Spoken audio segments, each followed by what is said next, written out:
नमस्कार दोस्तों, dear mathematician आपका स्वागत है। आज का जो हमारा क्वेश्चन है वो क्लास 10th के मैथ के एक्सरसाइज 1.1 के उदाहरण 3 है और चैप्टर का नाम है वास्तविक संख्याएं। तो यहाँ देखिए इस क्वेश्चन में क्या दिया गया है। यहाँ देखिए क्वेश्चन में दिया गया कि दर्शाइए कि एक धनात्मक विषम पूर्णांक 4q+1 या 4q+3 के रूप का होता है जहाँ q एक पूर्णांक है। यहाँ देखिए क्वेश्चन में बोला जा रहा है कि हमें जो है दर्शाना है कि एक धनात्मक विषम पूर्णांक जो है 4q+1 या 4q+3 के रूप का होता है जहाँ q जो है एक पूर्णांक है। q एक पूर्णांक है, इसका मतलब क्या हुआ कि q जो है एक पूर्ण संख्या है। मतलब इस क्वेश्चन के अनुसार जो है q जो है यहाँ पर क्या होगा, तो एक पूर्ण संख्या होगा या फिर q जो है एक अऋणात्मक पूर्णांक होगा। तो चलिए दर्शाते हैं कि कोई भी धनात्मक विषम पूर्णांक जो है 4q+1 या 4q+3 के रूप में होता है। तो ये देखिए हल, यहाँ पर जो है मान लेते हैं, माना कि a कोई धनात्मक विषम पूर्णांक है। देखिए धनात्मक विषम पूर्णांक जो है हम पिछले वीडियो उदाहरण 2 में जो है बहुत ही अच्छा समझाए हैं। मतलब इसी चैप्टर के उदाहरण 2 में जो है बहुत ही अच्छा समझाए हैं। आप जो है उस वीडियो को देख लीजिएगा। मैं उस वीडियो का लिंक जो है डिस्क्रिप्शन में दे दूंगा या फिर आई बटन में दे दूंगा। तो चलिए अब जो है आगे बढ़ते हैं। यहाँ पर जो है एक चीज़ और मान लेते हैं और b बराबर 4 मान लेते हैं। यहाँ देखिए यहाँ पर हम b बराबर 4 इसीलिए माने हैं क्योंकि क्वेश्चन में दी हुई संख्याएं जो है किस रूप में है, तो 4q+1 या 4q+3 के रूप में है। तो इसको जो लिख लेते हैं कि यहाँ b बराबर 4 इसीलिए माने हैं कि दी हुई संख्याओं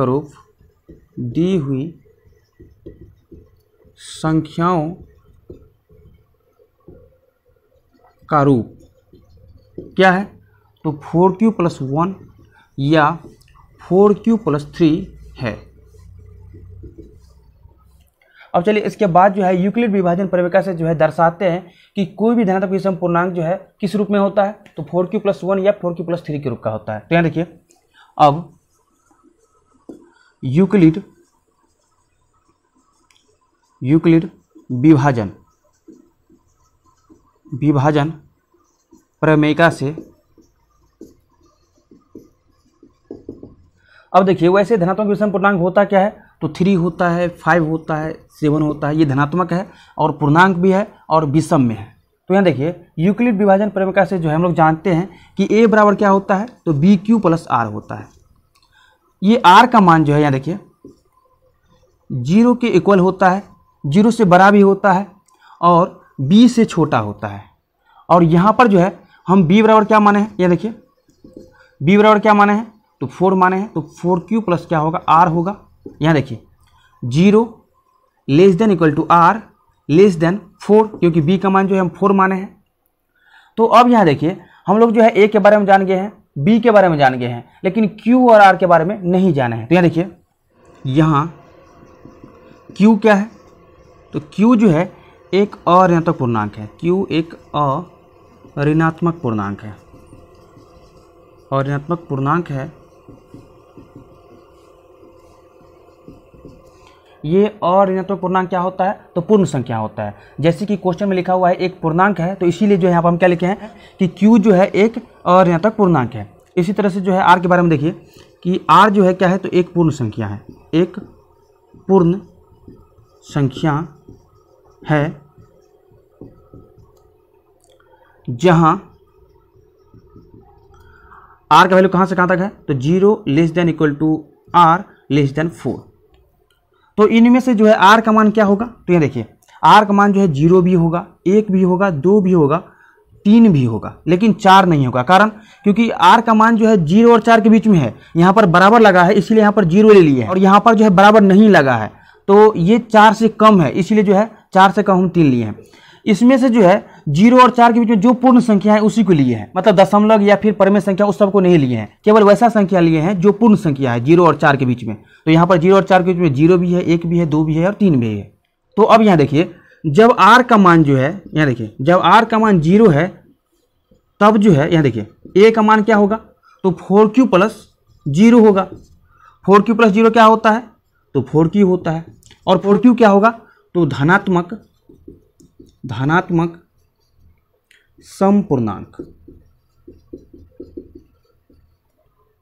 ये जो है धनात्मक समपूर्णांक क्यों होगा, क्योंकि यहाँ पर जो q है, q क्या है, तो एक अऋणात्मक पूर्णांक है। और किसी भी अऋणात्मक पूर्णांक में अगर हम 4 से गुना करेंगे तो वो कौन सा संख्या होगा, तो वो संख्या जो है धनात्मक समपूर्णांक होगा। अब इसके बाद देखिए r का मान जो है अगर हम 1 लेते हैं, जब r का मान जो है 1 लेते हैं तब जो है a का मान क्या होगा, तो यहाँ देखिए a का मान क्या होगा, तो 4q प्लस 1 होगा। अब देखिए ये 4q प्लस 1 क्या है, तो ये जो है क्या है, तो धनात्मक विषम पूर्णांक है, विषम पूर्णांक है। देखिए अगर हम सम संख्या में अगर हम 1 जोड़ देते हैं तो वो संख्या क्या बन जाता है, विषम संख्या बन जाता है। इसी तरह से जो है अगर हम धनात्मक सम पूर्णांक में 1 जोड़ देंगे तो क्या बन जाएगा, तो धनात्मक विषम पूर्णांक बन जाएगा। और देखिए इसके बाद जब r का मान 2 है तब जो है यहाँ देखिए a का मान क्या होगा, तो 4q प्लस 2 होगा। अब देखिए ये 4q प्लस 2 क्या है, तो ये जो है क्या है, तो धनात्मक समपूर्णांक है, धनात्मक समपूर्णांक। यहाँ देखिए ये 4q क्या है, तो सम संख्या है, और सम संख्या में अगर हम 2 जोड़ देते हैं तो क्या बन जाता है, समी संख्या बन जाता है। तो इसीलिए जो यहाँ पर हम क्या लिखे हैं, धनात्मक समपूर्णांक लिखे हैं। अब चलिए इसके बाद जब r का मान 3 लेते हैं तब जो है यहाँ देखिए a बराबर क्या होगा, तो 4q प्लस 3 होगा। अब देखिए ये 4q प्लस 3 जो है क्या है, तो एक विषम पूर्णांक है, मतलब धनात्मक विषम पूर्णांक है, विषम पूर्णांक है। तो यहां पर जो हमें साफ साफ दिख रहा है कि ये 4q प्लस 1 और 4q प्लस 3 जो है क्या है, तो धनात्मक विषम पूर्णांक है। तो यहाँ देखिए इसको जो लिख सकते हैं कि चूंकि 4q और 4q प्लस 2 क्या है, तो धनात्मक समपूर्णांक है, समपूर्णांक है। और a क्या है, तो a जो है, और a धनात्मक विषम पूर्णांक है, विषम पूर्णांक है। इसीलिए यहाँ देखिए a का मान 4q और 4q प्लस 2 संभव नहीं है। तो संभव क्या है, तो a बराबर 4q प्लस 1 और a बराबर 4q प्लस 3। तो इसको जो है यहाँ पर लिख लेते हैं कि अतः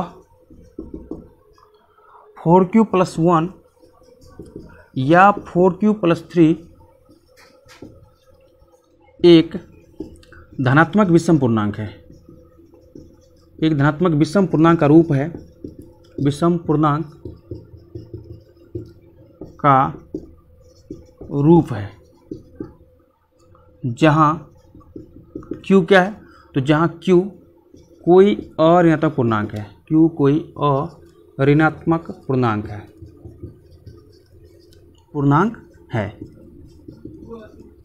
है। तो ये जो है अपना आंसर आ गया। तो हम उम्मीद करते हैं कि आपको जो है इस क्वेश्चन का सोल्यूशन बहुत ही अच्छा समझ में आया होगा। तो अभी के लिए इतना ही। इस वीडियो को ज़्यादा से ज़्यादा शेयर कीजिए और अभी तक इस चैनल को सब्सक्राइब नहीं किया तो सब्सक्राइब कर लीजिए। धन्यवाद।